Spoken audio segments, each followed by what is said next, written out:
ready, I think I can start. There are about 14 participants. If I remove the 3 hosts, then there are still 11 participants. Just give a thumbs up if it's okay, and then I'll start the session with some basics.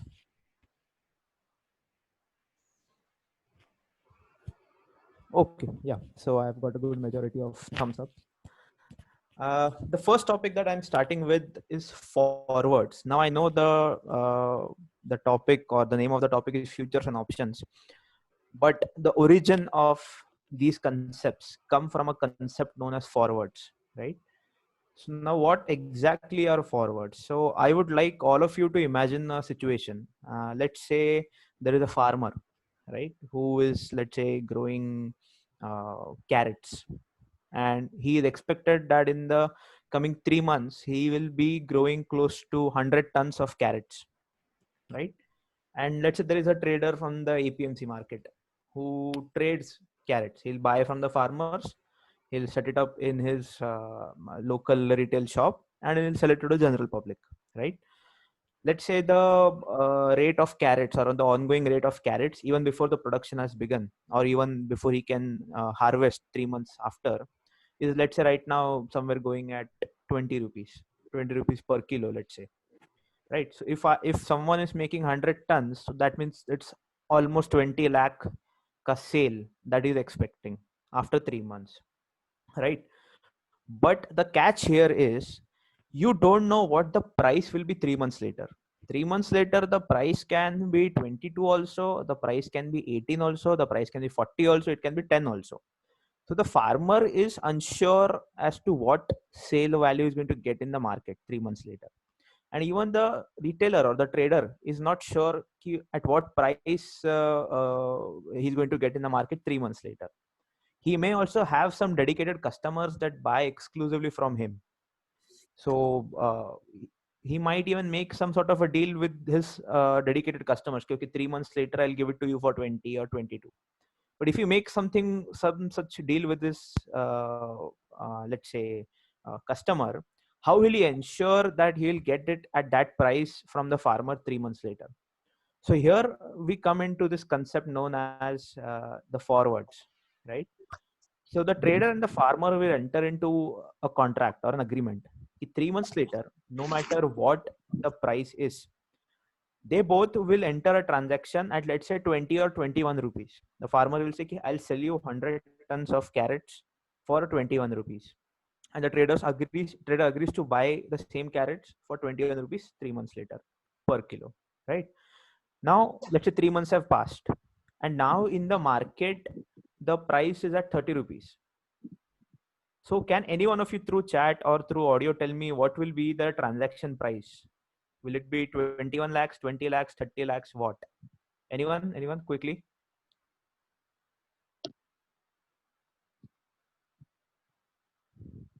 Okay, I got one answer in the chat. Anyone else? Two answers, three answers. Right. So everyone is giving or hitting the nail perfectly. The transaction or deal has happened at 21 rupees. So the even 3 months later, they'll have to transact at 21 rupees only as per their forwards contract. The contract which they entered into is known as the forwards, right? So it does not matter if the price is 30 or 10 or 15 or whatever. The transaction will happen at 21 rupees only. So who do you think, if the price goes to 30, who do you think benefited from that entire forward transaction? Anyone?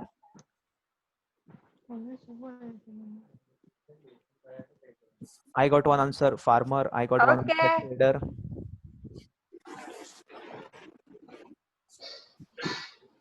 No other answers. I see only three people answering.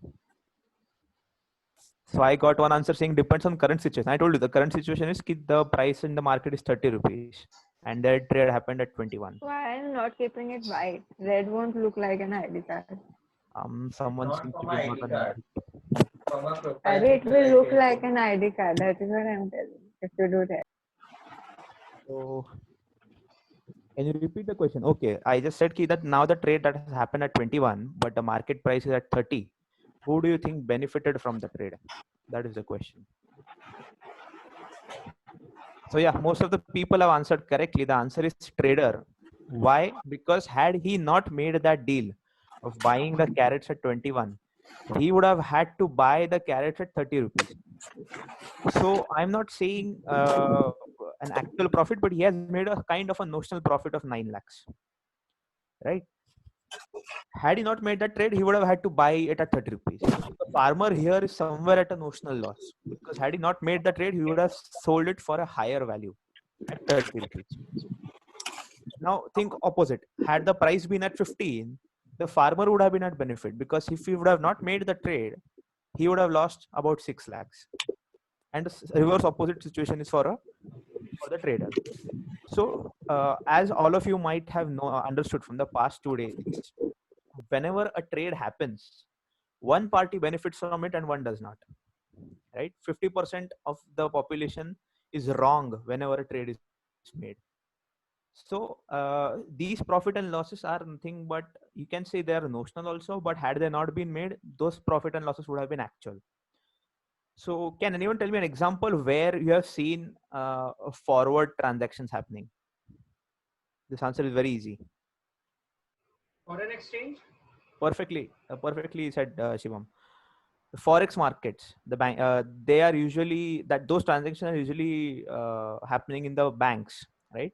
All the importers and exporters, they try to hedge the risk, because if, let's say, they are trading in US dollars and the dollar fluctuates, that can become a huge profit or loss to their transaction. Even if they get a certain price, they might end up making a loss because of the foreign exchange fluctuations. So these forex contracts are very much seen in the forwards market, and they happen with the respective bankers, right? So now coming to our topic, the first part I would like to address is futures. So what makes futures and forwards different? At the crux of it, futures and forwards are the exact same thing. There is no difference in the working of a forwards and futures, or the basic concept of a forward and futures. The difference that comes in is the way we conduct those transactions, or the regulatory aspect behind it, or the operational aspect behind it. In those aspects, forward and futures differ, but the concept remains the same. There is a buying party, there is a selling party. They enter in a transaction to trade a given asset, and now that asset in the stock market can be anything. It can be a commodity like gold, it can be a commodity like an agro commodity like I don't know, rice or something else. It can be a metals commodity, it can be an energy commodity, it can also be a share. The underlying asset can be anything. So if you see the current futures market, the futures are available for all of these assets. It's available for any share, it's available for any agro commodity, it is available for any metals, all of it, right? Now what is the difference between the forwards and the futures? The first difference is that the forwards usually happen over the counter. Let's say, for example, Shivam is here on call. If I and Shivam are talking and we enter into a transaction to trade, let's say, certain commodity, right? The agreement we make there is known as a forward, right? But the same thing is, let's say, happening through a stock exchange. I would say that is a future. So in forwards, it's happening over the counter. In futures, we do the exact trade via a stock market. Matlab, the buyer and seller is coming to the stock market with stock market as the intermediary, and the transaction is happening over the market, right? Next difference is the length of the contract, or the expiry of the contract. In a forwards contract, expiry is decided by both the parties. They can decide the forward contract to be for a month, for a day, for 7 days, for 6 months, a year, 2 year, whatever they want, right? It's an agreement between two people. But in over the stock exchange, there are certain expiries known, certain dates known as expiries. Now these dates come once in a month, and in the Indian market, it's usually the last Thursday of every month. Last Thursday of every month is that month's expiry date. So for the month of May, I think the date was uh, 28th. This past 28th was the last Thursday of the month, and was the expiry date for all the futures and options contracts. So what does that mean? That means whatever transaction you enter into will expire on the last Thursday. Let's say, for example, I am entering a transaction with any one of you. I say that I'll buy a Reliance share, one Reliance share for 1500 rupees on the in the futures market for the May expiry. If I am saying I want to buy, then there is one counterpart. There is a seller who agrees to sell one share of Reliance at 1500 rupees. But at what date? That date here is the expiry date. Pranav, I'll just answer that question. Give me a second. So that date is known as the expiry date. That is the date at which our contract will come to an end. So we are essentially entering into an agreement कि I'll buy one share of Reliance at 1500 rupees on 28th May 2020. Right here, the trader or the parties to transaction do not have a choice as to when they can expire or when can they square off this contract. If they want to square off that contract, they have to enter into into an opposite trade. Let's say, for example, here me and Shivam have entered into a trade on 10th of May. For May expiry, I will buy one Reliance share at 1500. He will sell at one Reliance share at 1500 to me, and we have agreed that that transaction will happen at May end. That's on 28th of May, which is the expiry date. Now the price goes to, let's say it rises and it has become 1700. So the value of my future contract, me as a buyer, has increased. I am seeing a potential profit of 200 rupees already as the buyer, right? So now I don't want to remain in that trade anymore. I want to exit that trade. But if I go to Shivam, he'll not agree. He'll say, why should I agree? I'll lose 200 rupees if I agree today. So what I have to do, I have to find some another party in the stock market who will be willing to transact. Okay, now the price has gone to 1700. I'll say, I want to sell this asset for 1700. Let's say this transaction happens on the 20th of May. Let's say someone else, let's say Drishti here, she'll agree, okay, on 20th May, okay, for the May contract, I will buy that share from you, from me, right? So now I have entered two contracts. One to buy that share from Shivam at 1500, and two to sell that share to Drishti for 1700, right? So now effectively I have exited that position. I entered at 1500, I exited at 1700. So for me as a trader, I don't have to wait till the end of that expiry date. But this example was just given for you to explain how there is a difference between the forward and the futures. In forward, that expiry can be any day. In futures, that expiry is the last Thursday of every month. That is true also for options. Even for options, the expiry date is the last Thursday of every month. The next and the most important difference between a forward and the futures is something we call as margin money. Now, what exactly is the importance of margin money? Let's come back to the same example. Me and Shivam are buying a Reliance share. We have agreed, okay, we will buy this. I'll buy that share for 1500. He'll sell that share for 1500, and we have signed the agreement. On 28th May, we'll do that. Let's say the date arrives, and that share value is now 2000 rupees. So I have the contract where I'll be getting that share for 1500 from Shivam. So I am sitting on a notional profit of 500. Once I get that share, I'll sell it into the market and I'll make a cool profit of 500. Shivam is sitting at a loss of 500 because now he has to either sell his share, which he would have otherwise got 2000 rupees for in the market, but now he has to sell that for 1500. So he's sitting on a loss of 500. Now, if he decides to disappear on expiry day, me as someone who has made a profit in the transaction can't do anything in a forward contract, right? The contract is there. I'll have to go to the court and do Falandink and other things, right? I cannot take that money immediately from him. But what happens in futures is that a certain money is taken from both the parties when a transaction is entered into. And that certain amount of money is known as the margin money. In the current situation, the margin currently being taken in every transaction is about 20 to 30%. So if we are entering into a transaction of 1500 rupees ka share, so we have to deposit close to 300 to 450 rupees with the stock exchange. The stock market will collect this from both the parties, and it will be more of what you can say, a safekeeping or a safety against one other party defaulting the transaction. Now, since 300 or 400 is taken from both the parties, the movement that happens in the future contract is covered by that margin money. Coming to the same example, let's say they have taken a margin of 500 rupees from both the parties. They have taken 500 from me, they have taken 500 from Shivam. And on expiry day, Shivam disappears. He's not there. So what will the stock exchange do? They have that 500 ka margin money available with them. They'll take that and they'll give it to me. So now I can buy that share from the market at 2000. Now how that transaction happens? I already have 1500 to pay Shivam because I was going to pay him 1500 for one share. So I already have that 1500. Plus the stock market gave me 500. Now the share is available for 2000 in the market. So I'll take both this money. I'll go to the market and buy it for 2000 rupees. Effectively from my pocket, only 1500 rupees has gone.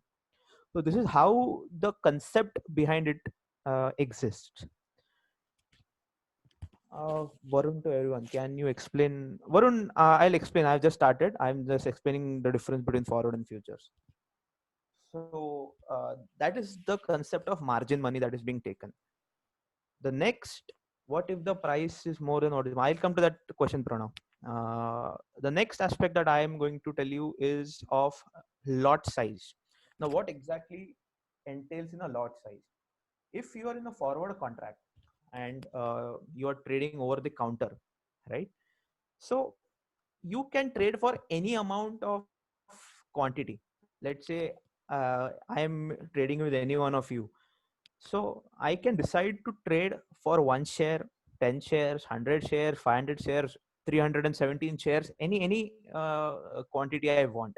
We can enter any quantity in the forward contract because that is a contract between two people. There is no regulatory party in between. But in the stock market, there are lot sizes which are defined for each and every asset. So for each and every share, there is a certain lot size that is defined. And how they usually define that lot sizes, they see at what lot size the total value of the contract becomes up to 5 to 6 lakh range. So for example, there is a share in the market that is trading for 1000 rupees, right? So the ideal size, lot size for that share will be 500 quantity. So what does that mean? 1000 shares at 500 quantity would mean the contract value is close to 5 lakhs. This I'm talking for uh, the shares, uh, the lot size for various shares as the underlying. If commodities are used, then they are having some another calculation over there, right? So let's say now there is another share which is trading at 100 rupees. So for that, the lot size can be anything between 4000 to 5000 quantity. Now, what does that mean? That means you cannot trade for any odd value. You cannot make a trade for one share, two share, three share. Let's say Reliance share is for 500 quantity. The lot size is 500. So we have to transact for multiples of 500 shares.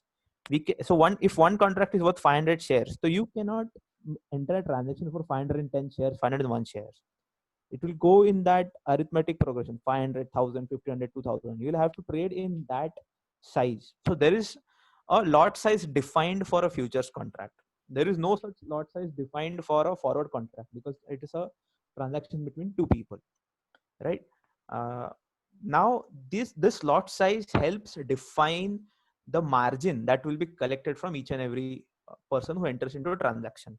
Let's say if 20% is a margin that is decided, right? And let's say Reliance ka share hai 1000 rupees is the rate, 500 ka size hai lot size, so 5 lakhs is the contract value for a futures trade. So I have to compulsorily enter into trade for buying 500 shares, and a counterparty has to compulsory enter into trade for selling 500 shares or vice versa or anything, right? Now the margin money that will be taken from both the people is 1 lakh, 1 lakh if 20% margin is being taken. So 1 lakh will be taken from me, 1 lakh will be taken from a counterparty, right? Now let's say a day's trade has happened and the futures ka value has changed from 1000 rupees to 1020, right? If it has gone from 1000 to 1020, then me as a buyer, I'm at a benefit because I have bought that asset for 1000 and now it is valued at 1020. So 20 rupees is the benefit or the notional benefit, what we call as a mark to market benefit. is what is available with me, and a similar loss with a counterparty who has decided to sell that asset for 1,000 rupees, right? So now we make a calculation. If I made a 20 rupees profit and the lot size is 500, so that means 520, I am sitting at a notional profit of 10,000.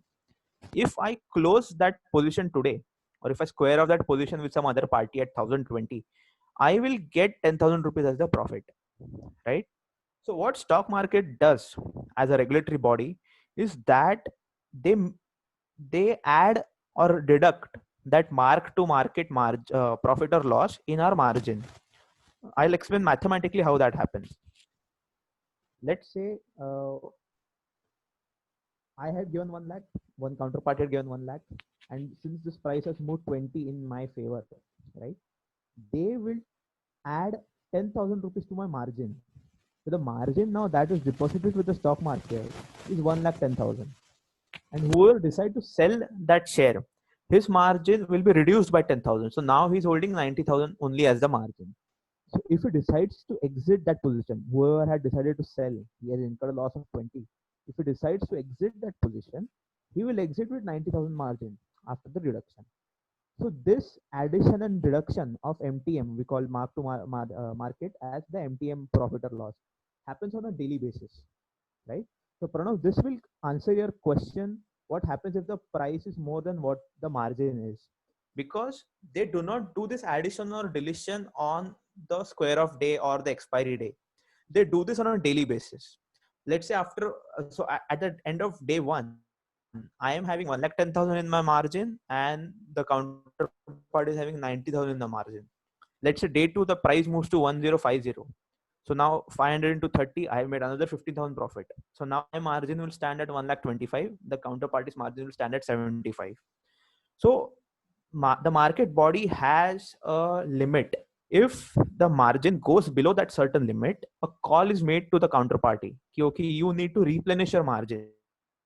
So now the counterparty has two options. Either he has to replenish to the original level. Let's say if now his margin has come to 75, let's say it further goes down and reaches, let's say 45 or 40, which is falling below that red line or that margin, a call will come to him. Okay, now you need to replenish it back to 1 lakh, or you have to exit from the position. If the trader fails to replenish his margin, there is something known as an auto square off. His position is automatically exited by the regulatory body itself, so that there is no risk of a default from his end, right? Is anyone having a doubt in this concept? Because it's a very important concept in the practical aspect of markets. If there is a doubt, I don't mind repeating this concept. Sir, can you please repeat the point where the seller has to replenish his limit to 1 lakh? Right. So let me just do one thing. I'll share my screen. I have something in Paint. I'll just hold on.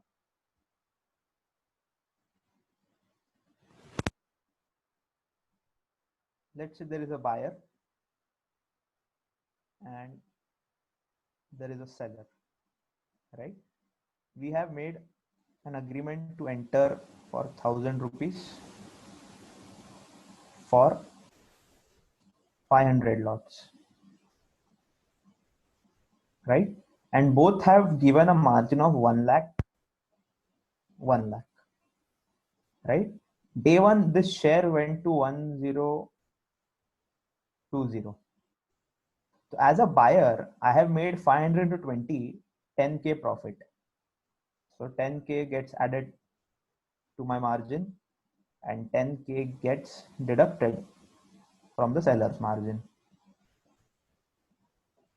right? Next day, let's say the price goes to 1,050.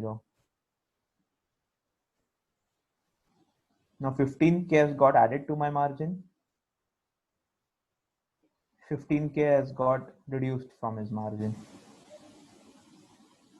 So the seller currently is having 75K margin deposited and the buyer is having 1,25,000. Let's say the next day the price goes to 1,120. There is a big change. Now 70 into 500. I've got 35K plus over here. This guy's got 35K minus.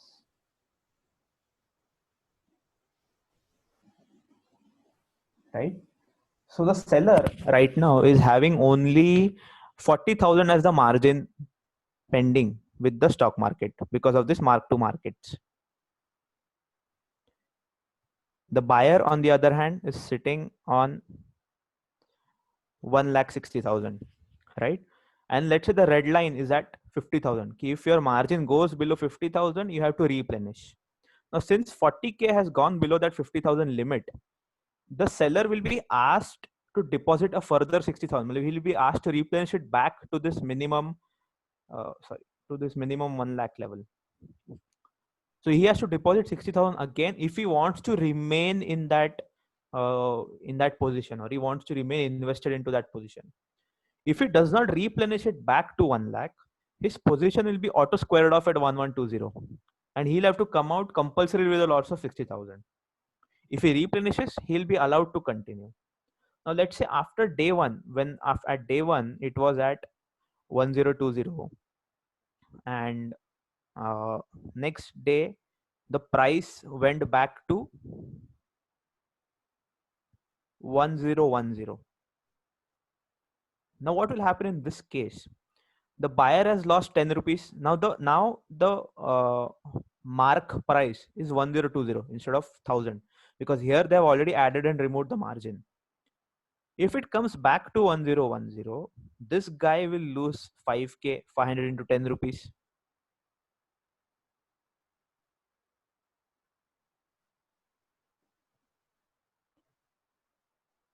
And the seller will get 5K into his margin. So now the buyer will sit at 1,05,000 and the seller will sit at 95,000. So this add and minus will keep on happening. So why this keeps on happening is, if there is a sudden deviation, right? There is a sudden movement. So, if they do it at the end of the day, if they do not do the mark to market, so the deviation could be huge, so huge that the margin money is not sufficient to cover those losses. Let's say if they do not do this mark to market on a daily basis, right? And on expiry day the price is 1,300. So the buyer has gained 300 rupees. 300 into 500, he has gained 1,50,000, and the seller has lost 1,50,000, right? If the seller has lost 1,50,000 and he has kept margin of only 1 lakh, the seller can easily run away, right? So because of that reason, they do not do it at the end of the month. They do that same thing on a daily basis. Now a question has come, what if the price falls drastically and buyer has to replenish to get that margin? This drastic fall in price usually does not happen. The margins are defined in such a way that the volatility is measured. Okay, what is the maximum loss that has been observed in the markets?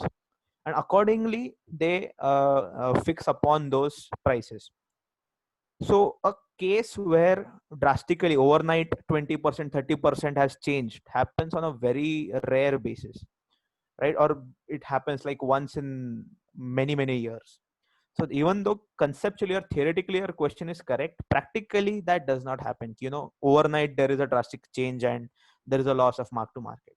However, if that happens, even in the rarest of possibilities, if that happens, the call is given to the buyer or seller to replenish their margins, right?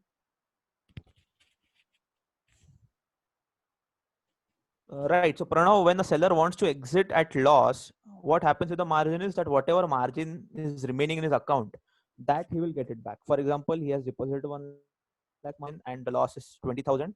So he will exit with only 80,000 in his hand. So that 20,000 is affected in its margin itself. Right. So guys, any more doubts with regards to margin and its effect for a futures trade? Just give me a thumbs up if you have understood this concept. Okay.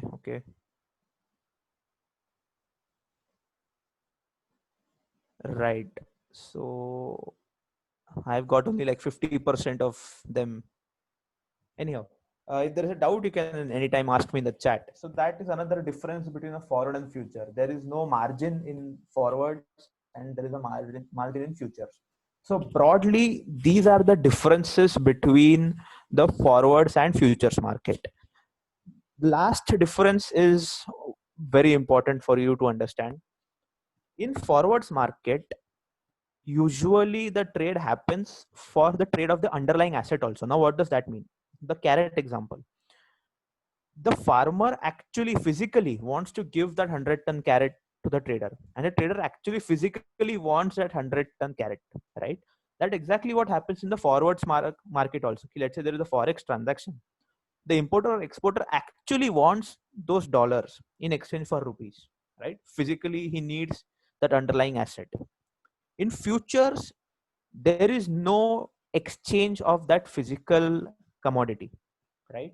Let's say the same Reliance example or gold example or any other asset, जिसमें futures का transaction is happening, right? There is no physical transfer of assets. There is just the profit or loss that gets adjusted. For example, I have decided, or I want one or few, that lot size of shares of Reliance. I want 500 shares of Reliance for 1,000 rupees. That is the ongoing futures price, and I decided to enter a transaction for 1,000 rupees. Someone sells 500 shares for 1,000, right? On expiry date, it does not happen ki, he actually physically gives me 500 shares and I give the money to him. That does not happen. What happens is the flow of money. Let's say on expiry day, the rate is 1,200, right?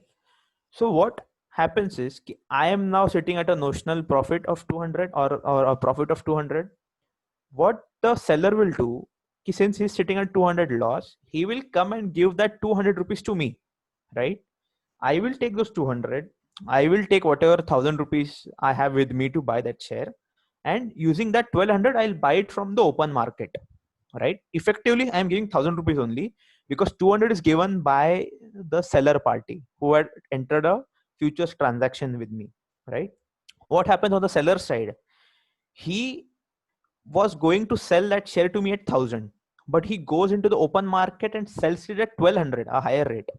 But out of that 1,200, he will get 200 rupees. He'll take 200 rupees and come and give it to me. So effectively, the seller has sold it for 1,000, and effectively the buyer has bought it for 1,000. So in a futures transaction, the stock market just affects this movement of money. There is no physical transfer of the underlying asset, right? Is that clear, or anyone of you is having a doubt? This concept will be very much important for our options part. Okay, I'll repeat for you. Two questions. One was to repeat the concept. Let's say the example, 1,000 ka share of Reliance, I have bought it for 1,000. Now in the market it has gone to 1,200, but I have already made a transaction with someone to buy 1,000. So there is not going to be any physical transfer. The one who has decided to sell the shares to me is not going to physically sell that share to me, right? What he'll instead do, he is going to give me that difference. We had decided to trade at 1,000 and its price is at 1,200 now. So he will give me 200 rupees rather than selling me the share physically. How does that satisfy me? I am having 1,000 rupees with me to buy that share. 200 I'm getting from that person. Now I'm going to buy and I'm going to go into the market and buy it at 1,200 rupees, right? So I effectively bought that share for 1,000 only because I have only given the 1,000 rupees in my pocket to buy that share. 200 was given to me by the person who decided to sell that share to me. As for the other guy, he went to the open market and sold it for 1,200, which was the going price. Usme se what he did, he kept 1,000 for himself and 200 he gave and gave it to me as per our arrangement. So effectively sold that share for 1,000 rupees only. Is that clear, Pranav? Okay. Bhavik is asking, so the margin money is refunded anyways. Yes, Bhavik, the margin money is refunded, but there is a difference.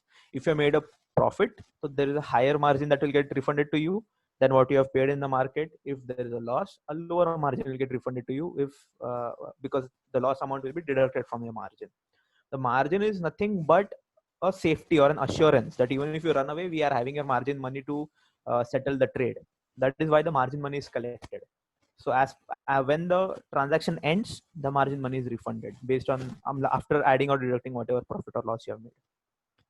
So clear, everyone. This is the baseline concept for futures and futures transaction.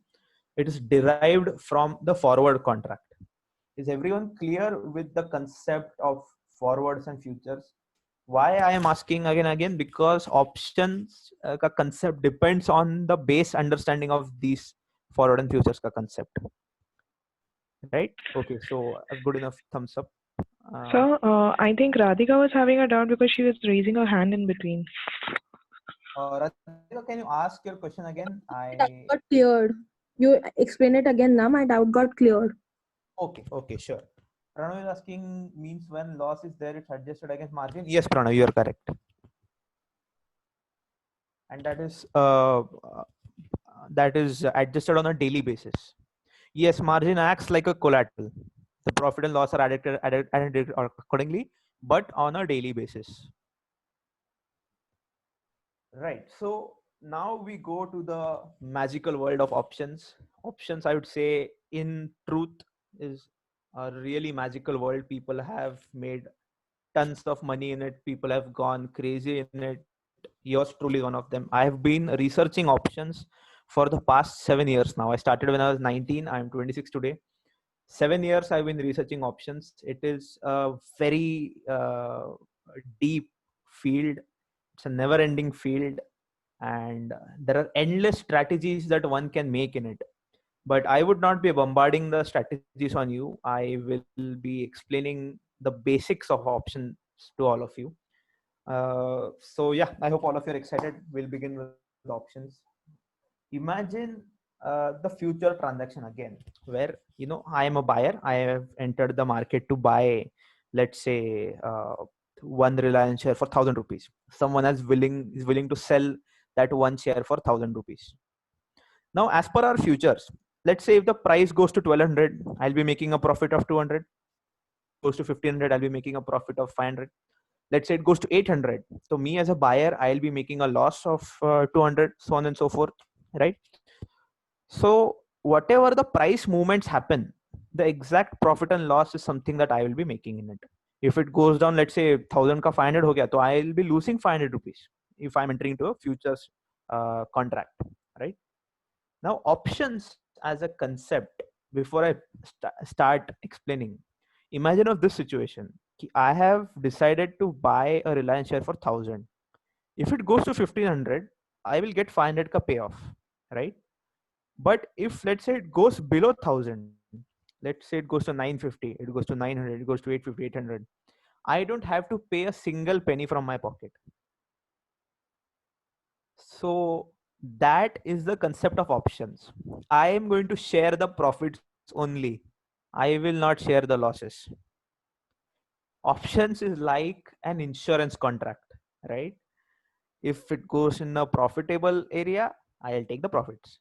But if it goes, let's say, below, in this example, it goes below the 1,000 rupees, I will not pay a single rupee from my pocket. That is the basic concept of options. We'll go deep into it. It's not as easy as it sounds, but the basic concept behind it is the same, right? So hold on, Pranav, I'll answer that question. There are negative sides to it. There is a whole lot of things that happen in options. So we'll address it one by one. I'll just share my screen.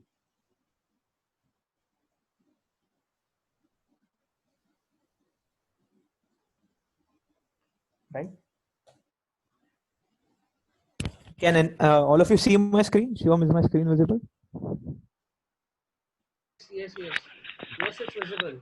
Right. So I am writing the definition of options, and using the definition, I'll explain it one by one. So options give the buyer a right, but not obligation to buy or sell given underlying asset in exchange for a premium. Now this premium, I'm doing a bold underline, is the entire game of options, right? Now we will break this definition part by part, right? Options give the buyer. So when I say there is a buyer, that means there is a seller also, right? Now that seller is called as a writer, someone who writes the options. We will come back to what a writer means in some minutes, right?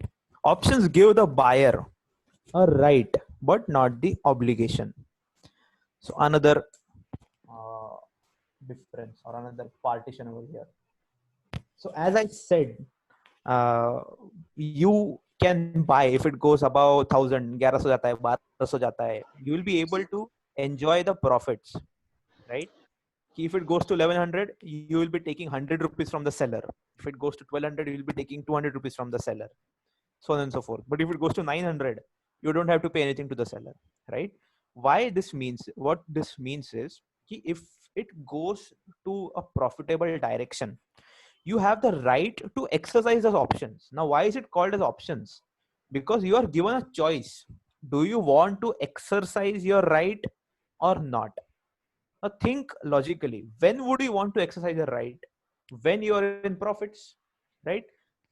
If you have decided to buy a certain asset for 1000 rupees, right? If and its value goes to 1200, so obviously you want to exercise that right because you'll be making a profit of 200, right? So there in options you are given a choice. Do you want to exercise your right or not? If you do not want to exercise your right, you are you are foregoing of that profit. Now when does one forego of their right? When they are not in a profitable direction. Let's say if the expiry date value is 900 and you had wanted to buy at 1000, so in that scenario you will not exercise your right, right? Because you are having a right but not the obligation to exercise that right. There is no compulsion on you ki you have to exercise your options ka right? So that's why the name options. You can choose to either exercise or not exercise it. If you decide to exercise it, matlab you are sitting in profit. Uh, anyone is having any doubt so far? Thumbs up, thumbs up. Okay. Coming back to the definition. Next part is to either buy or sell a given underlying asset. Now, what does this mean? It means that you can enter a transaction to buy a asset also and sell an asset also, right? If you and both of them have a different set of options. If you decide to buy a certain asset, that means you are selling, telling someone, I want an option to buy a given share for 1000 rupees in the market, right? Someone will be willing to sell you that, right? Correct? You can also go and ask, I want to sell an asset for 1000 rupees in the market. So this differentiation has to be very clear in your head right now. There is a difference between buying and selling an underlying asset and buying and selling the right. Buying and selling an asset and buying and selling a right are two very different things, and it's the crux of options. The people tend to get confused between the two things, right? Buying and selling of an underlying asset means you are coming into the market and saying, I want to buy the option to buy a Reliance ka share. You can also come and say, I want to buy the option to sell a Reliance ka share. Correct? So what do we call when you buy when you are buying the option to buy an asset? That is known as a call option. If I come into the market and I say, I want to buy a Reliance ka share for 1000 rupees, matlab you are asking for a call option. You are asking the market, अरे कोई है क्या who will sell me a call option? When you are saying a call option, मतलब you are expecting the price to rise. कि अगर if I'm asking for a call option at 1,000 rupees, मतलब I'm expecting कि ये 1100 जाएगा, 1200 जाएगा. So that whoever sells that right to me will have to give me 100 or 200 or whatever profit that comes in. The opposite aspect of it, if you decide to sell an asset, right? So you are effectively asking for a put option. If you go into the market and ask, is there anyone who will sell me the right? I will be buying the right to sell Reliance ka share for 1,000 rupees. So I am going into the market and seeing, can I buy a put? Can I buy the right to sell my Reliance ka share for 1,000 rupees? So this differentiation and understanding this differentiation is very important, because this is the only confusing point in options, right? The differentiation between buying the right or buying the option and buying and selling an asset.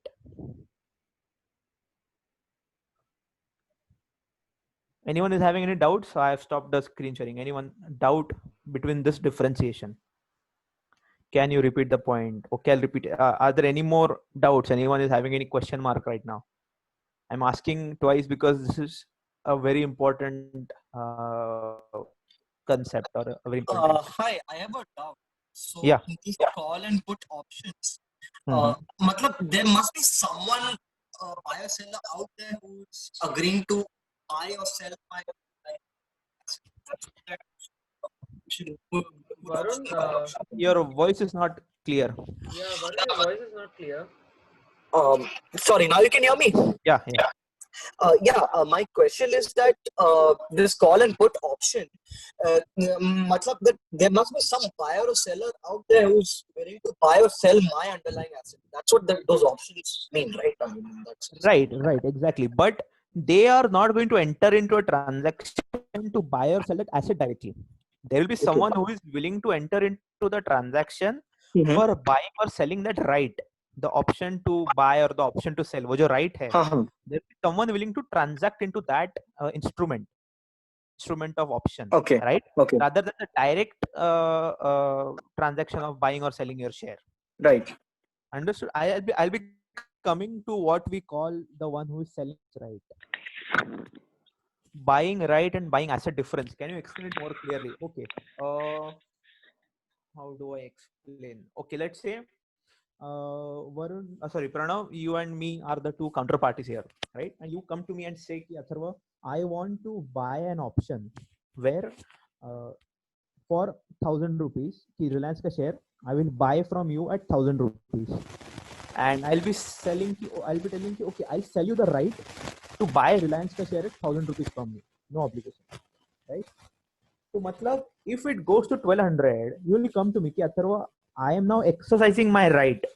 I have a few thousand rupees and take Reliance ka share from you. What will you do with that? You will give me 1,000 rupees and you will take Reliance ka share from me. You will go to the open market and sell it for 1,200, which is, let's say, the expiry price, right? If it makes a profit. If the price goes to 800, you will not come to me because you don't have the obligation to come and transact at 800, right? Pranav, are you getting what I'm trying to tell? Yes. So there is no obligation for him to give me, 800. There is no obligation for him to buy that share from me at 1,000. He has the right to buy that share from me at 1,000 rupees. I have sold him that right. Correct? If it falls to 800, he will not come and exercise that right with me. He'll go to the open market and buy it for 800. Why does he have to buy it from me at 1,000? Right? So that is the difference between buying and selling an asset and buying and selling the option. Here we enter into a transaction to buy and sell the right to purchase it at 1,000. Correct? Is this confusing or was it clear now?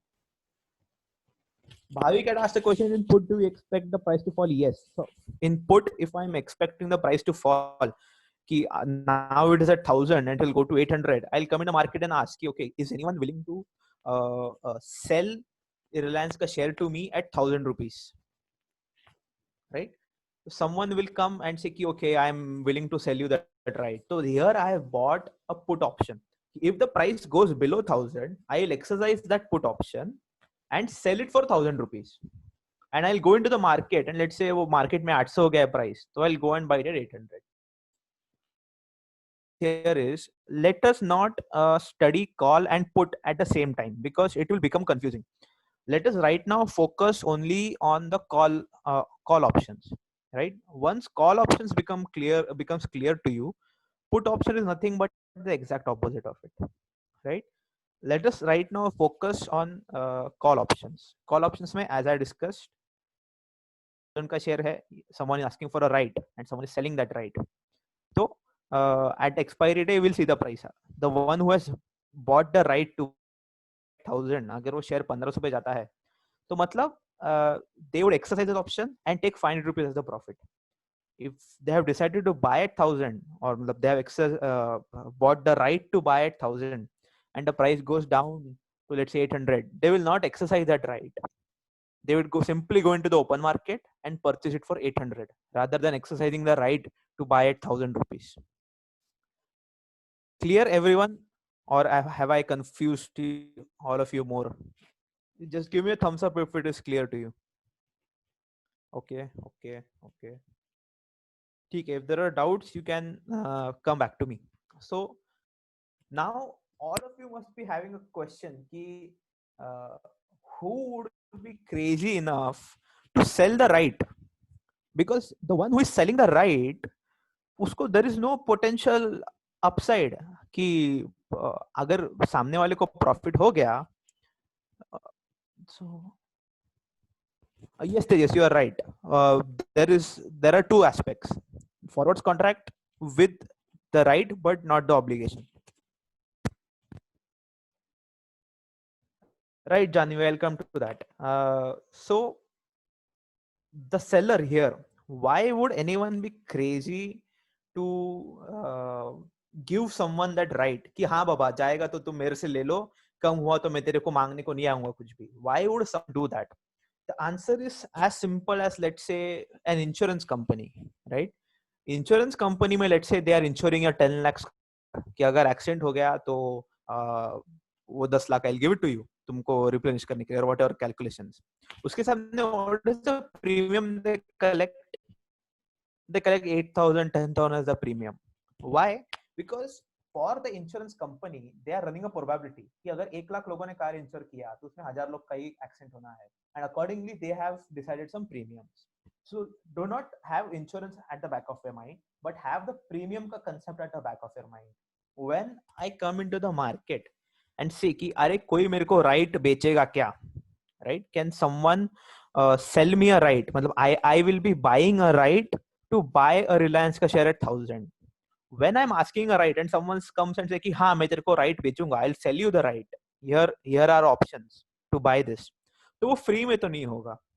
That selling of right comes with a price, and that price is known as a premium. Just a second. So this is the premium aspect of it. Now think, why would anyone sell a right to someone? Anyone who can give me an answer? Let's say Shivam comes to me कि Atharva, I want to buy a right from you to buy Reliance का share at 1000 rupees, and I'll tell, okay, I'll sell you those options, but you have to give me 40 rupees for it. 40 rupees behind every option. So he will be giving me 40 rupees, and let's say अगर वो price 1100 जाता है तो I have to give him 100.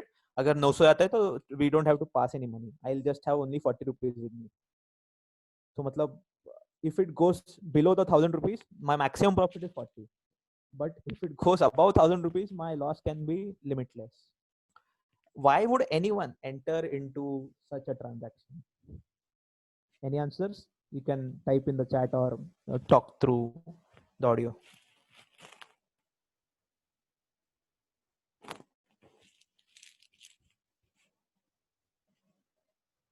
Right. So the answer from Janvi is correct that he will be bearish. Now, what does bearish means? It means the one who is selling the right is not expecting the price to go up. He is expecting the price to come down. Now there will be a counter question. If he's expecting the price to come down, why does he not buy a put? Right? He'll be safer, much more safer. Price नीचे आ गया तो he'll get a profit. ऊपर गया तो he will not have to make any loss. The answer comes in a later part of our topic known as the time value of options. Right? I'll be addressing that point later on. But that is the simple answer for it. If someone is selling the right, so he is not expecting the asset to move into that direction. For example, if I am selling the right to someone, कि हाँ बाबा, buy, you have the right to buy Reliance का share from me at 1,000. So मतलब I am not expecting the price to go above 1,000.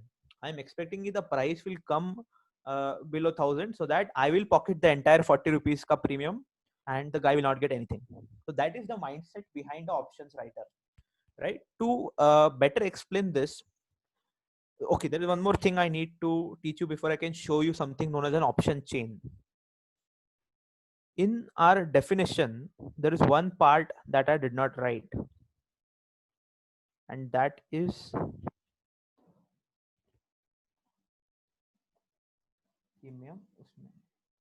given asset exchange at a given price. So this given price concept. Now, what is the meaning of this given price ka concept? It means that think of come back to your forwards and futures ka contract. The price that the counterparty decides to enter into may not necessarily be the current option value in the market or the current underlying asset ka value in the market. If, for example, Reliance ka share is trading at 1,000 rupees, right? There is no compulsion for the option buyer and the option seller to exchange the rights for 1,000 rupees only. They can exchange the right to buy or sell that asset for any price. It can be 1010, it can be 1020, it can be 1040, 1110. 11001, 1110, 1120, anything. They can enter a transaction at any price, right? They can also, I'll explain that with an example. Let's say someone comes in the market, ki I want to buy Reliance ka share at 1,050 rupees at 1050. What does that mean? Ki on expiry date, I want the right to buy Reliance ka shares for 1,050 rupees. So सामने जो कोई भी seller है, he is giving the right कि हाँ okay, on expiry day you can buy the Reliance का share from me for 1050. उसके साथ to give you that option or give you that right, give me some money. That money is known as premium. Correct? Now, why is this difference? This difference means कि you can transact at any expected price. It is not necessary कि you have to transact at the current market price of the share only. Now, what are these different prices known as? These different prices cannot be arbitrary. कि हम दोनों आ गए and we decide कि हाँ 1028 पे I'll transact. That cannot happen. There are prices defined in the stock market. कि okay, you can enter a transaction to buy or sell a given asset for these prices, and those prices, different prices, are known as a strike price. The strike price concept is a big part of the option transactions. The strike price defines the rate at which a buyer and seller want to enter a transaction into. Think of it as the forward contract. कि हम shares अपना, sorry, for let's say banks may we are entering into a forex transaction. The price of USD is 75 rupees, and the banker says कि if you want to enter into a transaction for a month later, you'll have to do it at 76 rupees, right? That is different from the current valuation. Similar thing in the options.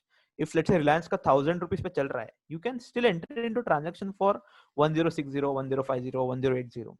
let's say, for example, you enter into a transaction for 1080 ki someone buys a right ki I will buy the Reliance share for 1080.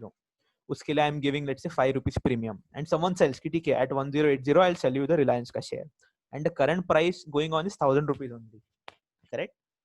Let's say at expiry the price is 1100. So that does not mean कि the buyer of the right will get 100 rupees क्योंकि वो 1000 से 1100 आया. No, he entered the transaction for a strike price of 1080. So he will get a payoff of 20 rupees only. 1080 से लेके 1110 का. And if the price of Reliance का share is below 1080, let's say it is 1055, it is 1061.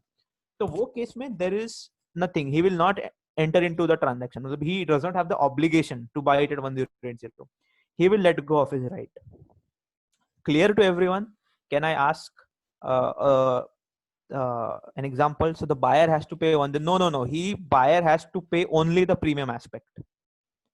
The buyer will only pay the premium for a given strike price, not the entire 1080 plus premium. Aisa nahi. The transaction will happen keeping 1080 as a strike price, keeping 1080 as a transaction price. If it goes to 1100, so only 20 rupees will flow between them.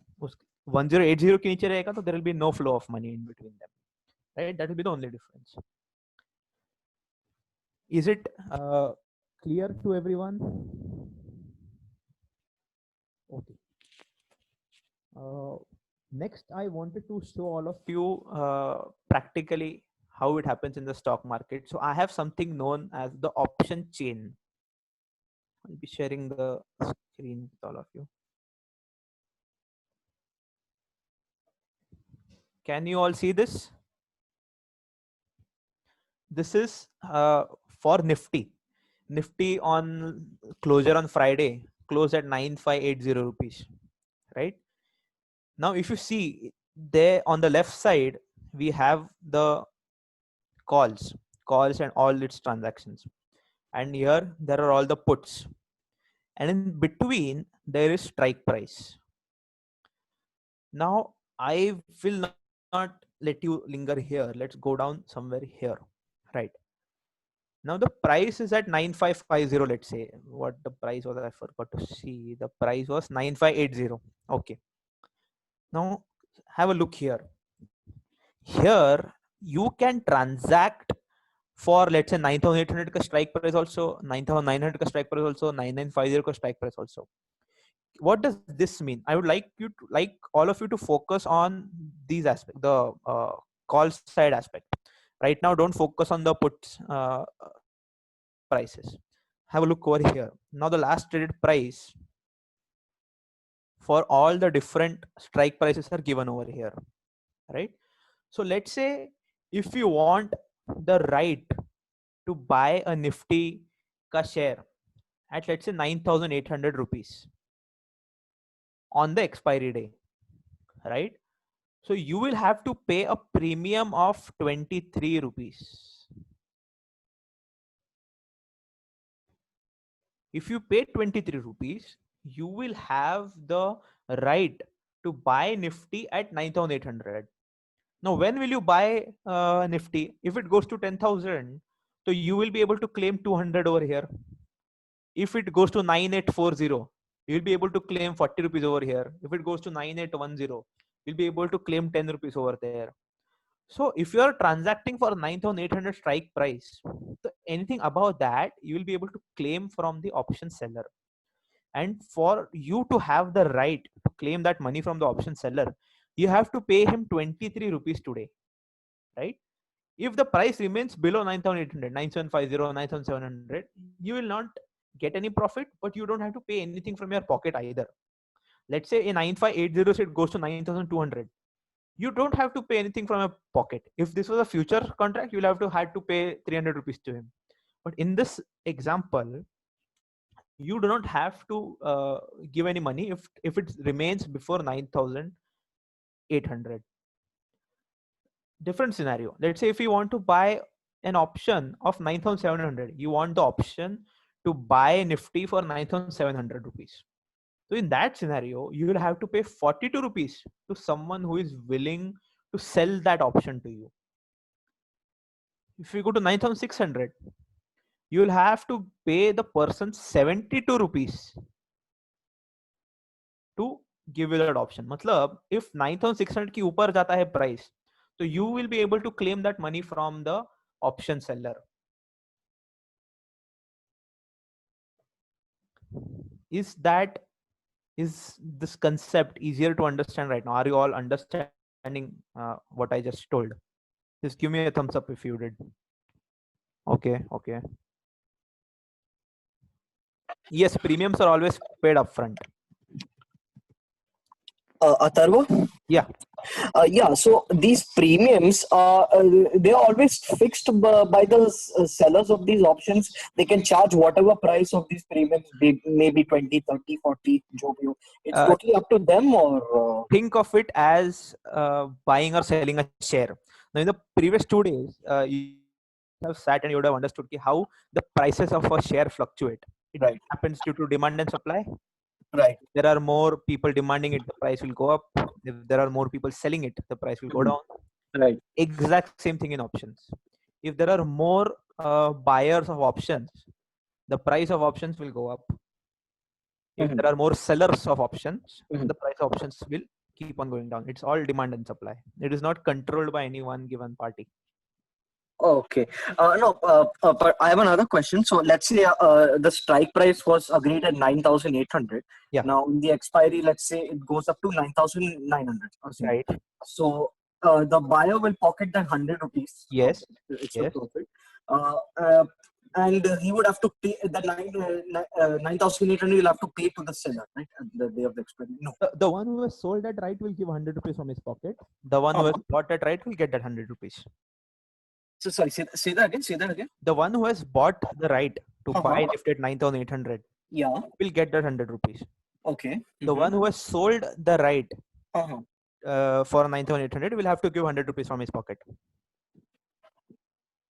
Oh, acha, the one who has sold the right also has to. Acha, because the price has risen. Acha, Yeah, that is why. It is about the strike price, right? Because the one who has bought the right will exercise the right.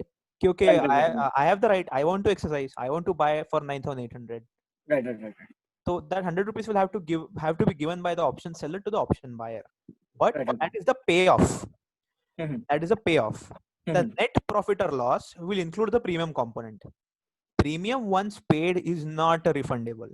It's not refundable. Yeah. Premium once paid is done. So in your example, the one if it goes to 9,900, Mhm. option buyer will get a payoff of 100 rupees Right. minus the premium he has already paid, 40 rupees Right. that he has paid. The Right. net profit he will get 60 rupees. The Acha, same but- answer for the option seller. He has Right. given But 100 we are only talking about options here. We're not talking of buying that underlying share of 9,800. No, we are not. We are just We're just talking about the right to buy that option. right Yeah. to buy the option, Okay. right? And the transaction that will happen between the option buyer and the option seller. Okay. Now again, the thought process that comes into it. Let's say the idea ki someone wants to buy it at 9,800. What that guy will do, he will take 100 rupees from the option seller, right? He has 9,800 of his own because he wanted to buy it at 9,800. He already had 9,800 of his own. He will take that 100 rupees from the option seller. Now he has 9,900 and he'll go and buy it in the open market. So that is the idea. If someone physically also wants to buy that share, that is how they can exercise that right for that same amount they have decided. Because effectively they'll be paying 9,800 only, even though the price in the market is 9,900. I think that answers Bhavik's doubt also.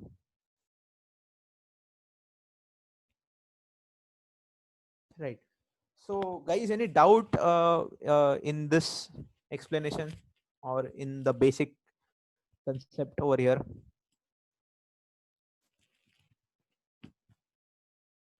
Just give me a thumbs up if you are clear with this concept. Okay, thank you. Now we will be moving to another concept that is known as moneyness. Now, what is the exact meaning of moneyness? So now you just all of you saw, if even if the price is 9,580 And okay, before I go to moneyness, I would like to give all of you a 2-minute break. Let him a 5-minute break for water, for washroom, all that things, because even I need that break. So it's 7:11 now. I will come back by 7:15. Let us have this 2-minute bathroom break.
Guys, welcome back. It is 7:15.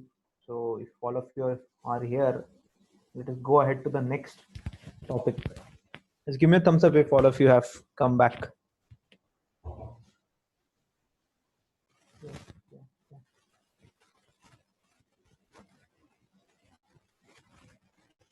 Okay. So a lot of you are back. The next concept that I'll be addressing is the moneyness of an option. The meaning of moneyness is simple.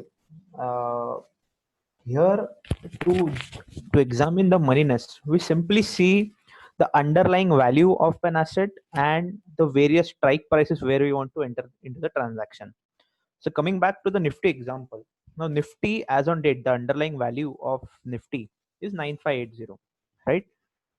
So all the strike prices, let's say after 9600, so 9650, 9700 and above, all of them, they are something we refer to as out of the money. What is the meaning of out of the money is if the expiry date was today, if they were to expire right now, if all the options or all the strike prices were to expire at this given moment, so all the strike prices above that will expire worthless. Whoever is holding the option, the right to buy the option for strike prices 9600 के बाद, मतलब 9650 and above, all of those strike prices or the buyers of those options, सबके options will expire worthless. So those strike prices are known as out of the money in scenario. So even though the expiry is a month later, as on given date 9650 and उसके ऊपर के सारे as on given date are out of the money, right? Then we have something known as at the money. At the money matlab it is nearby the current underlying value. So 9600 and 9550 will be two strike prices that are somewhere at the money, at the underlying value price. Third category is something we know as in the money. In the money matlab if they were to expire today, they will not expire worthless. You will get a certain benefit or certain payoff from it. For example, 9550, 9500, 9450, all the strike prices below that for a call option. Let's say 9200 ka call option.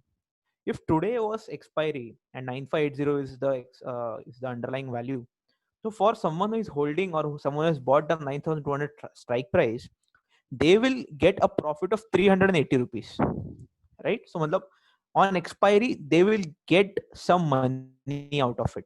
So that is known as in the money. So there are these three categories when we address: in the money, at the money and out of the money. So those options which are in the money will be the costliest. The deeper they are in the money, the higher is the cost.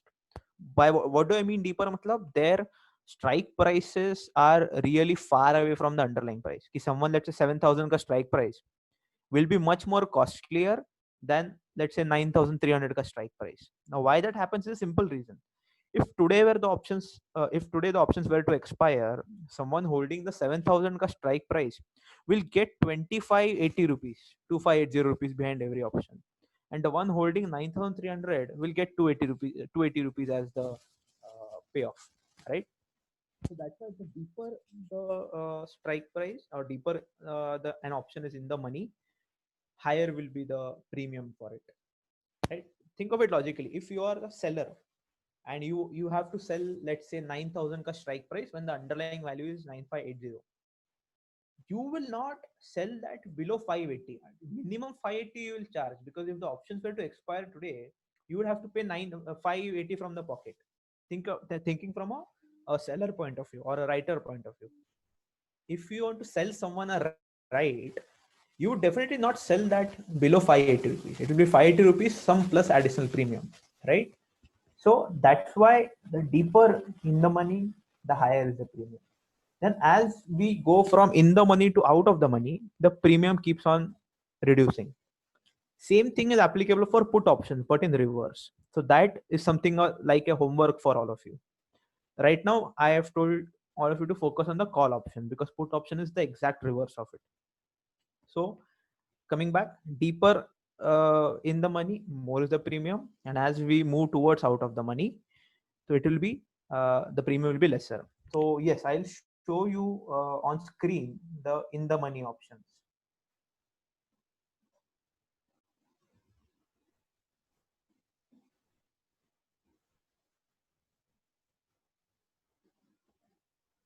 Right.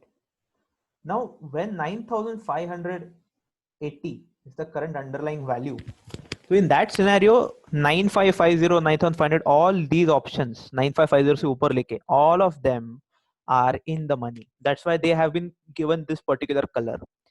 The options which are sitting in the money have this color, and sitting outside the money are having this white color. No, there's different shade, right? So as I told you, deeper you are in the money, higher is the premium. For example, 8,700 strike price is having a premium of 788. Slightly lesser in the money, strike price is 683. The premium value is 683. 9,000 strike price, premium value is 499. 9,300 strike price, premium value is 245. 9,550, the premium value is 94. So if you see, the premium value goes on reducing, right? Now there will be places where you can see, okay, the last traded price is 918 for 8,400. 8,400 plus 980 is 9,380. So if it were to expire today, they will not make any profit. But here you have to see the bid ask price. I hope the bid ask concept has been all covered by Shivam. Shivam, you have covered the bid ask concept, right? Yes, after. Yeah. So if you see, if you were to buy this option, you'll have to pay 1,200 rupees here because of the ask price, and not 918, which has been the last traded price. So as you can see, the more we go from in the money to out of the money, the premium prices start to drop. Yes. Oh, I think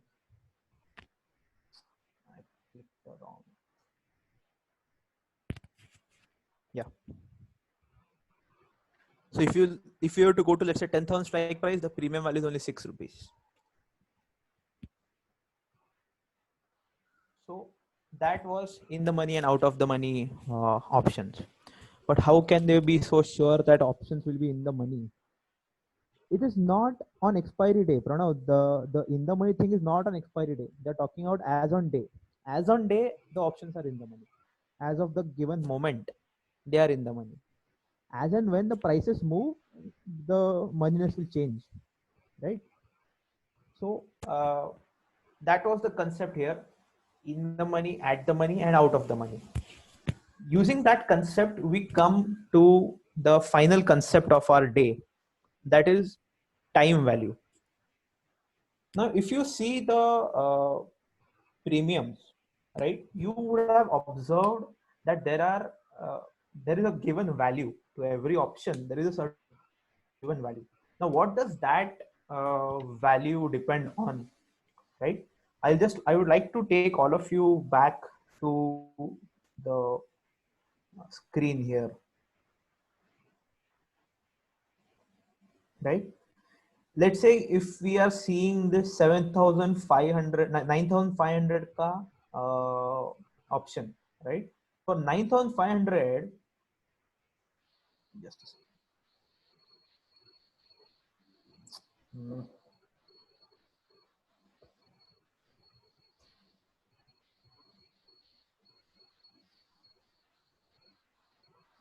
For 9,500, the premium is 115 rupees, right? And the underlying value is 9,580. So if 9,580 is the underlying value,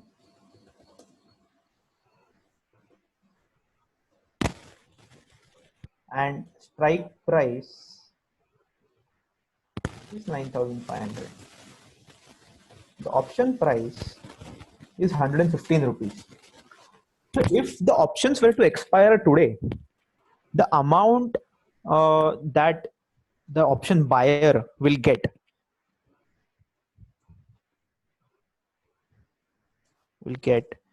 is 80 rupees. Is everyone clear why 80 rupees? I hope there is no doubt over there. If the options were to expire today, the strike price is 9,500 and 950 is the underlying value. So the option buyer of 9,500 strike price will get 80 rupees as the profit if this was an expiry, or if the options were exercised at these given prices, right? But the expiry is, let's say, a good 30 days away. So what is this gap of 35 rupees between 115 and 180? This 35 is known as the time value of options. Now this 35 is existing only because there is a certain time for option to expire. Let's say if it is the last Thursday of June and there are, let's say, 25 days to go. So because of that time value of time to expiry, right? This 35 rupees extra premium is taken. Now, what does this 35 rupees extra denote? Ki the one who has sold the options is targeting or is thinking, ki, okay, we have 1 month to expiry. In this 1 month, I do not expect the price to go above 9,500 or 9,580 ki upar 35 rupees, right? That is the expectation behind it, or that is the part that the option writer will earn, right? Because if he sells it at 115 and it expires today, he will have to pay 80 from his pocket. So the price that is actually targeting here is 35. Plus, if the price goes below 9580, then whatever it goes down, that is the extra price that he is targeting. If we see the option chain over here, let's say some option like 9,800, right, whose price is 23 rupees. The option seller for 9,800 is expecting that this price will never go above 9,800. In the upcoming 30 days, it will remain below 9,800, or it will not make the journey from 9,580 above 9,800. It might end at 9,750, it might end at 9,760, it might end at 9,790. He expects it will not go above 9,800. Now, what will happen if what he expects become true? If he is expecting it will not go above 9,800, so even though he is in an opposite direction, if the price reduces, I'll make profit. Even if he is in an opposite direction, he will be making a profit if it does not cross 9,800. That is the idea behind taking this money. So if we are seeing in the money aspect, or in the money strike prices, there will be two components. One will be the intrinsic value. In this example, if the underlying value is 9,580, the strike price is 9,500. So this option of 9,500 is having an intrinsic value of 80 rupees and a 35 rupees cut time value. And the same thing, let's say for a 9,800 option, since the underlying value is 9,580, 9,800 option is not having any intrinsic value. The entire 23 rupees that the option writer is asking for is the time value of it. He is expecting in the time of 30 days, this strike price will not be breached and I will get the entire time value of options in my pocket. That is the whole idea behind it. That is the reason why option sellers exist in the first place. Let's say someone sitting at 9,600 selling the 9,600 option. He is expecting, even the price is very near, it is at the money, 950 and 9600, not much difference. Even though it is at the money, he is expecting the price will go down. When the price goes down, he will pocket this entire 72 rupees premium, right? In that scenario, let's say the price neither goes up, neither goes down. It remains at 950 only. Even in that scenario, he will pocket the entire 72 rupees premium for the 9,600 option.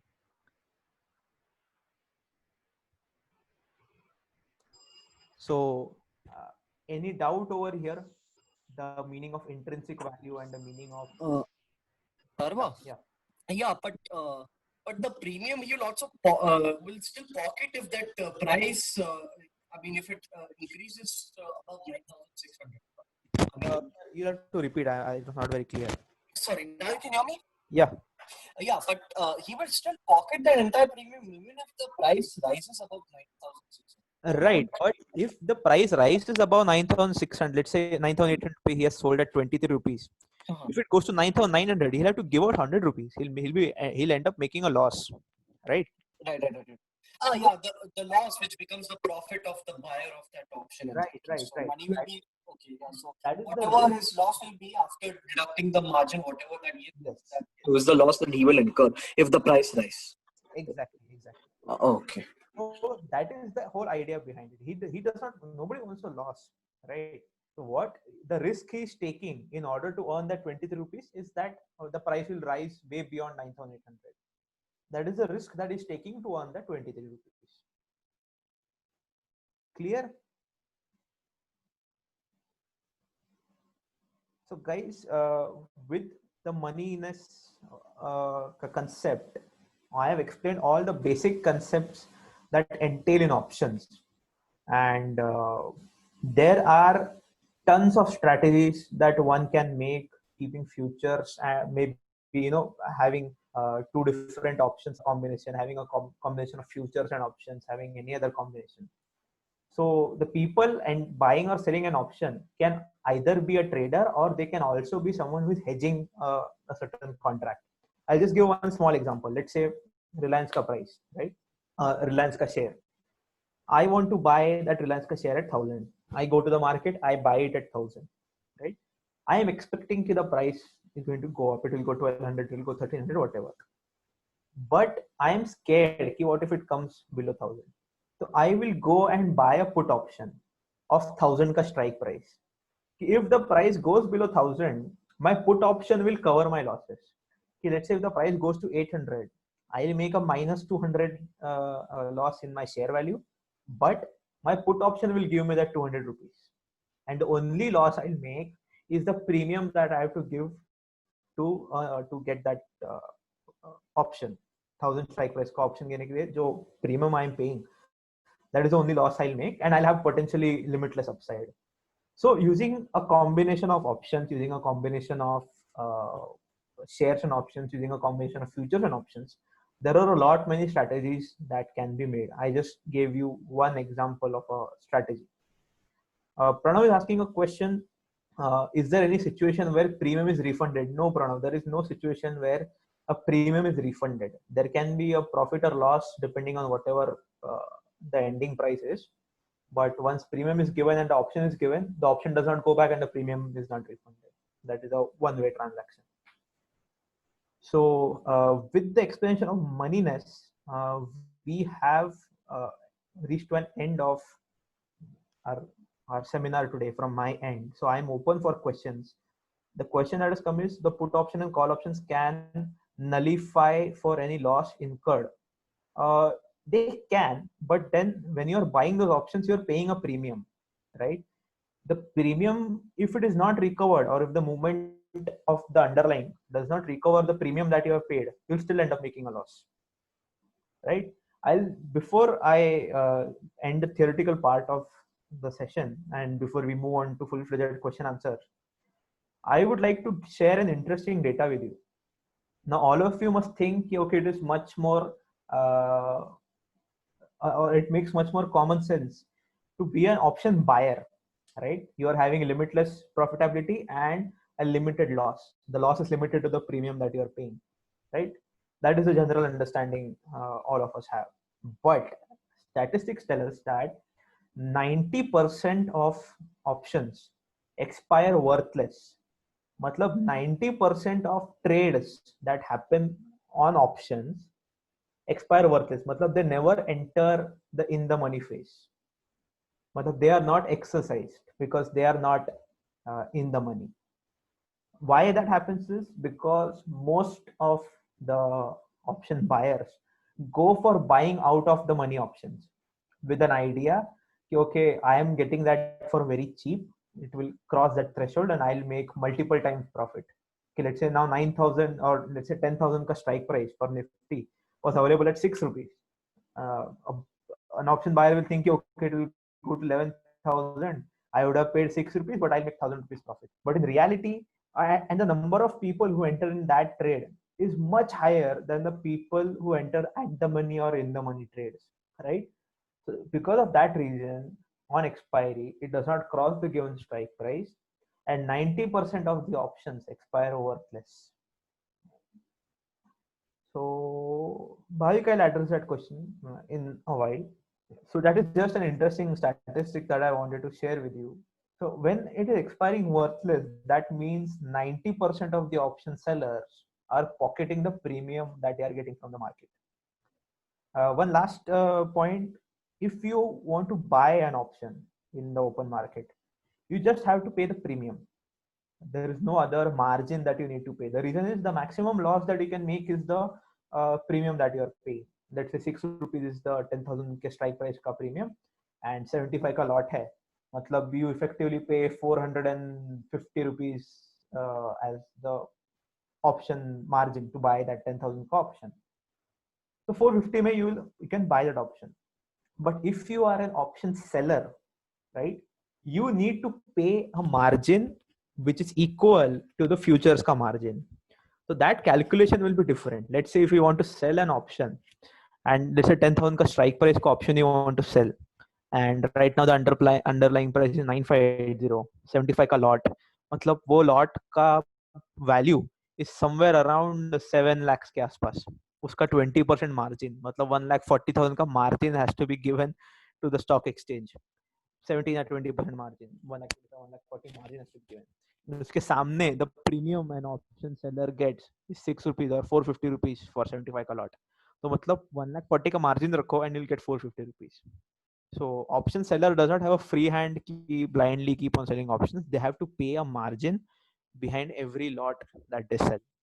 So with that, we come to an end to the theoretical part.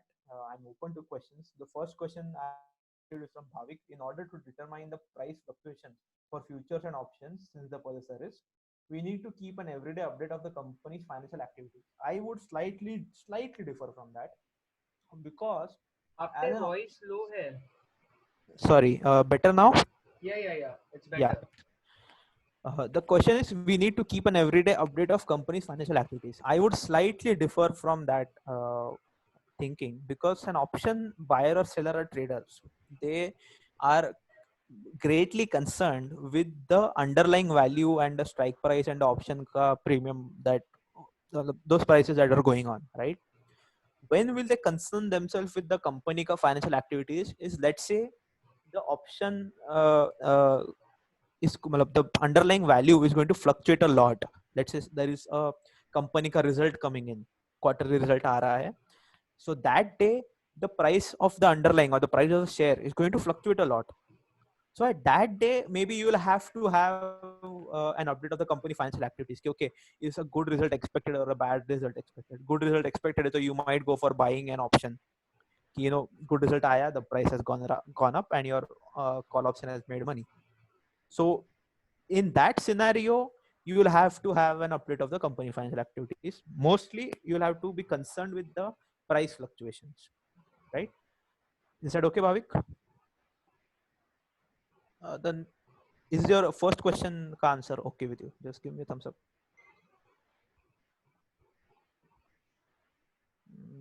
No response. I'll just move ahead.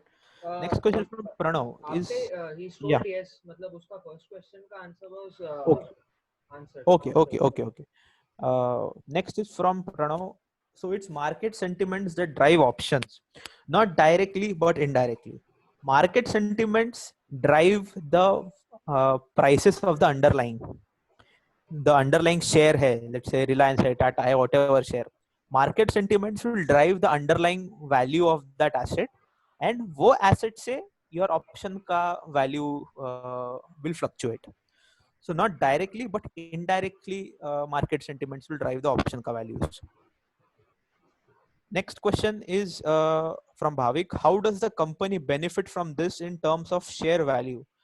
Company has nothing to, or company share value has nothing to do with options ka value.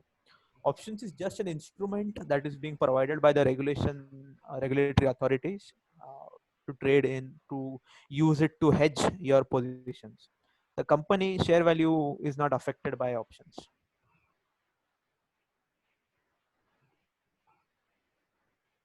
Next question is from Pranav. So seller does not get his margin back. There is no scenario, Pranav, where someone who deposits the margin will not get the margin back.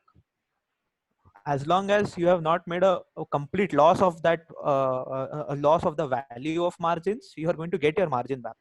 The margin is nothing but just a collateral. Whatever prices fluctuate, whatever profit and loss happens, will be affected in this margins, and you will get a refund accordingly. Next question from Tejas Bhure. What all recognized platforms can be used for this? Tejas, I did not understand your question. Platform for what? Options को कौन से platforms के through trade कर सकते हैं? Yeah, to trade options, you'll have to contact your broker.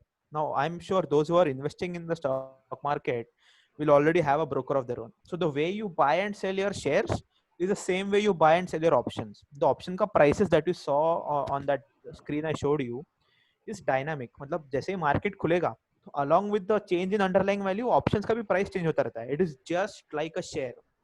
Option का prices also keep on moving up and down as per the share values, right? Okay. तो Okay. करने के लिए you'll have to get in touch with the broker. तो broker से जैसा हम buy and sell करते हैं वैसा you can buy and sell options. All brokers provide that. Atharva? Yeah. Yeah, as you were showing in that so as the strike price kept increasing, like from 9,000 to 10,000 and more, Yeah. the premiums were, were kept decreasing. So there's always an inverse relationship between the two. The logic and reasoning behind that is that the strike price becomes unaffordable. Is that the reason why? You explained that it was relationship. Think of it more as probability, right? The probability ki it will cross 10,000 Mhm. is lesser than the probability it will cross 9,600. Plus, if it reaches to 10,000, to 9,600 will have a much higher value. Right. We're talking about call options only. So Correct. as we keep moving on to a higher number, the call options keep on going out of the money. So Right. more out of the money, the lesser is the premium, because there is a less chance of that strike price being hit and being crossed, right? It is exactly opposite in the put options. Put options may higher the strike price value, the more in the money it is, and the lower the strike price value, the more out of the money it is. Right? Okay, so that is driven more by the expectation. For example, let's say the call option by the seller that itna zyada nahi ja sakta hai. Exactly. And again, it depends on the demand and supply. Ki how many buyers and sellers of options are having that mindset. More sellers for a 10,000 strike price, मतलब वो premium option और कम होता जाएगा. More buyers for a 10,000 strike price, मतलब वो option का price बढ़ता जाएगा. So yeah, so if the strike price is very high, so there will be very less buyers for that. That is exactly. That can. That is why the margin is very less, because there's very less demand for. So two three variants go into this. One, as you said, the buyers will be less. Plus, second, the probability of crossing the 10,000 will be less. So if someone, let's say a seller, asks कि मुझे वो 10,000 के strike price के लिए 100 रुपए चाहिए, तो buyers नहीं आएंगे. Some other seller आके बोलेगा 10 रुपए देता, 10 रुपए में I am willing to sell that, right? So buyers will take that up, right? So वैसा that difference is there. I have a question from Rahul Sharma. What are warrants? And warrants are warrants related to options? Warrants are not related to options, and warrant as a concept, I'm not so very sure or not very aware of it. But one thing I can tell you, they are not related to options. After they are related to shares, like share warrants. If you've heard of share warrants. I have heard of share warrants as a concept while studying for CA, but I have not seen the practical aspect of it. So I don't think I should comment on it. I'm sorry, Rahul.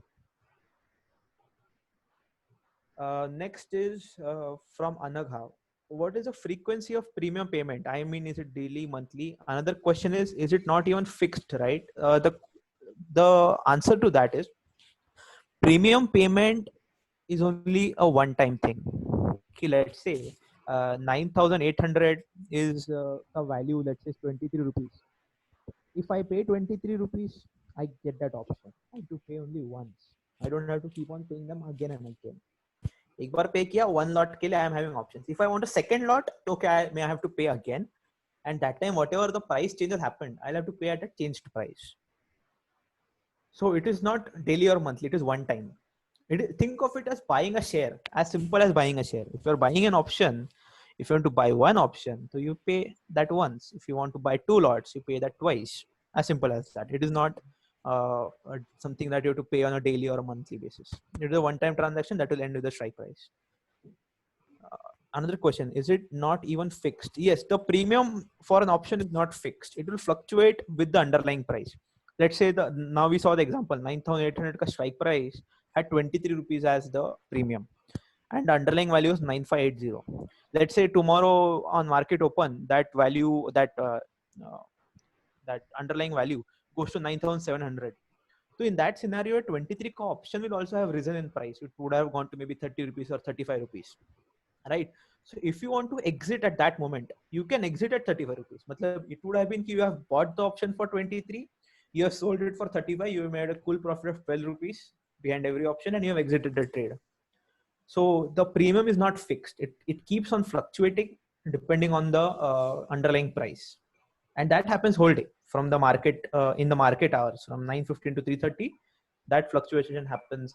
It can happen in every second also, depending on how many trades happen. Is that clear, Anaga? No response. Okay.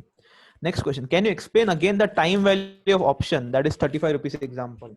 So Varun, we saw that the 9,500 option had the value. If someone wants to buy that, they'll have to pay 115 rupees, right? If someone wants to buy that option, I will buy Nifty at 9,500 on expiry day. They have to give 115 as the premium for it. But the underlying value was 9580. Matlab, the intrinsic value or the moneyness of that option was of 80 rupees. Why did someone, or is someone claiming 35 extra, and why is someone paying that 35 extra? That 35 extra rupees is because of the time value. The gap, the moneyness is 80 rupees only, but the value is 150. Let's see if I can show you on the Word file again. Yeah. So 9580 was the underlying value, 9500 is the strike price. So at the current moment, the buyer of an option is only having 80 rupees ka intrinsic value. But still, he is willing to pay 115 rupees as the option, or the for the right to acquire that option at 9,500. The extra 35 rupees he's paying, or the 35 rupees that is being charged by the seller, is because of the time value. You know, there are 30 days for the option to expire. So 30 days may any up and down can happen. So that extra time that is remaining, uske liye 35 rupees is being charged. Now think, instead of 30 days for expiry, let's say there are only 2 days for expiry. So in that scenario, with underlying and strike price remaining the same, this option value will not be 115. It will be somewhere around 85 rupees or 87 rupees or 86 rupees, something of that sort. Why? Because the time to expiry is only 2 days. This 2 days they are not expecting a higher fluctuation. When there are 30 days to go, they are expecting a higher fluctuation of that underlying value. 30 days mein to wo 10,000 tak bhi pahunch sakta hai, right? It is because of the time remaining and the fluctuation that can happen in that time is that extra premium being asked. When there is a lesser time to expiry, this will be asked. So if you go back and see historical prices of options, you will observe this phenomenon. When there are 30 days to go, the time value being charged for an option is higher.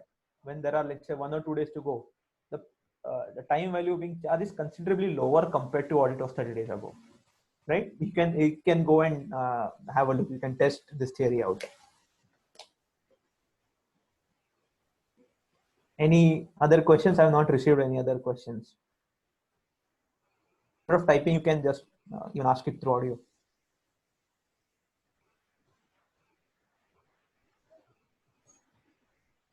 I'm not seeing any other question. So unless there are any other questions, I think we have reached the end of my part.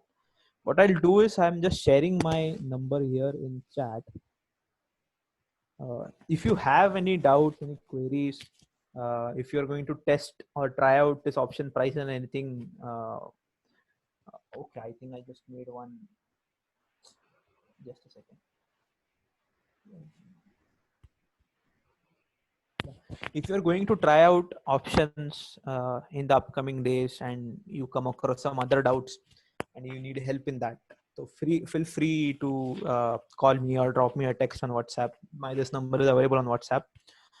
So you can get back to me for anything. And in case I don't pick up your call, just drop me a text, because I might be on a video call or something else entirely.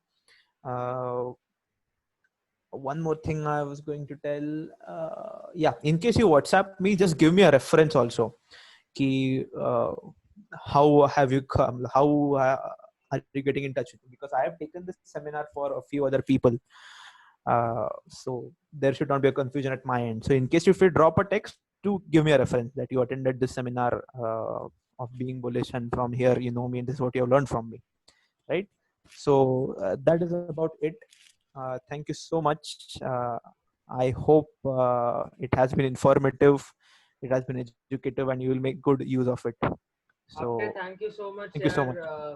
for guiding our audience. And मेरे लिए भी it was like a revision kind. सब कुछ revise हो गया. Now I can start with this thing full fledgedly from tomorrow. Like revision हो गया basically, so it's a plus point for me. This session was a revisionary session for me. Right. Just like intermediate syllabus, revising the intermediate syllabus, even this was like a revision for me. So it was a damn good session, and thank you so much, Apte, for gracing this session. Probably, we'll also have some other sessions with you with reference to options, like options key regarding. We'll have some other sessions in the future. Right. And if there's anything else that you'd like to, share with the audience, please do. Like abhi agar kuch hai to. Right. So there is one thing that I have been exploring, and that is to take a similar seminar or to take a course on options that would include option strategies and how to practically trade options in the market. So that would cover the various option strategies that are there existing in the market, and my research on how we can trade those options. That is one. Two, it will combine the requirements of margin, whatever margin thing I've told you, how we can make use of margin, what is the money we can make through the stock market. So I'm thinking of designing a course for option strategies and similar thing, and that is very much going to happen in the upcoming days. It will be a proper stock market course where you'll be able to trade once that course is over. So what I would request from all of you is to give me a feedback. The way I've taken this session, is there anything that you would want me to change? Is there anything that you feel was missing for me as let's say an instructor or someone who's taking a seminar like this? If you feel that anything missing, so I would love some constructive feedback from all of you, because my thought is ki instead of taking a live seminar, it will be more of a recorded seminar with me being there or me being available to answer all the doubts and anything that the people who are there or who buy that course will get. So it's my request to all of you. You have my number. I'm here online for another 5-10 minutes. If there's any feedback that you have for me, that will be very much welcome. That's about it from me. After everyone has loved the session, just have a look at the chat box. Yeah, I'm having this. I'm seeing the chat box. I'm really happy that all of you found the session to be informative, and educative. And I am seriously considering this as as a career line to take such sessions, because I think whatever research I've done in the past 6-7 years, I think that knowledge should be passed on to everyone, because there are a lot many people who are willing to enter the stock markets. So I think I can be a good guide for the same. So since I'm seriously considering, I would love some genuine and constructive feedback. If there is After anything missing, I would love that not a also. good instructor or mentor, but an damn excellent mentor. Thank you so much, Shivam. But Man, like seriously, I've been learning it from you since like more than 5 months now, and I've been noticing the way how you explain things, and it's really right. damn amazing. Like, I don't have words to explain how amazing the session was, and how the way how you explain things. Correct. So thank you so much, Shivam. I'm really humbled. But my purpose of asking the question to all of you was to fill up any gaps that are there in my explanation. After So if there are Janvi any has a question. gaps, yeah. Janvi, please go ahead. Janvi, you can unmute yourself. Janvi, you have raised your hand. Please go ahead. I guess उसने शायद गलती से उठाया होगा हाथ probably. No idea. So if all of you have any constructive feedback, or more than that, if you think there is something missing, or if there is something that I need to address, so please tell me. I will include that. I take feedback very seriously. I'll include that and try to design that course accordingly, so that it becomes much more simpler. So guys, by tomorrow I'll be releasing the feedback form. You can give your feedbacks on the group, and accordingly I'll be forwarding the same to Apte sir. Then accordingly, he'll be up with some excellent courses like these. So yes, Apte, you can carry on. Yeah, so I have come to the end of it. I thank you so much for giving me the opportunity to address all of you. Arey, no, yaar. Actually, I must thank you so much. It like that on a short notice. I just called you up. You were like, okay, fine, let's do it. And thank you Right, so very much. Thank you so much, right. Apte. It has been my pleasure and my privilege to take this session for all of you. Thank you so much. Thank you so much, Apte, for being there. Right. So, guys, with this we end today's session, and you all will be awarded with a certificate of participation in At the Max 2 days. And probably by the first week of June, we'll be releasing the exam forms, wherein you guys will have to, fill in your names, and it will be a MCQ based exam, a 40 MCQ based exam. You can give it at any time, and once you complete, we'll have the responses from, on our end. And in case if you've crossed the 50% mark, you will also be awarded with a certificate from our end, which will have a signature of Apte sir, which will certify that you have a benchmark knowledge in the subject of stock markets, like the beginner's certification.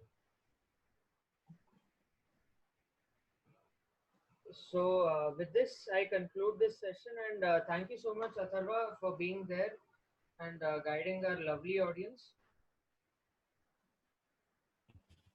Thank you. It has been my pleasure. Thank you so much. And after, in case if you could just stay for 2 minutes, मेरे को और भी कुछ discuss करना था. Yeah.